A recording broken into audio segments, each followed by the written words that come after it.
Di depan saya ada TCL 40R dan hari ini saya ingin menunjukkan kepada Anda bagaimana cara menghubungkannya menggunakan Bluetooth. Mulailah dengan hati-hati membuka pengaturan dan tekan Bluetooth di bagian atas.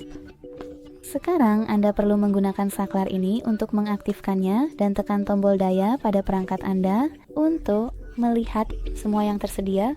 Ketika Anda melihat perangkat yang ingin Anda hubungkan, tekan perangkat tersebut, pilih pasangkan di pop-up, dan yang terakhir, tunggu perangkat lain untuk menerima permintaan koneksi Anda.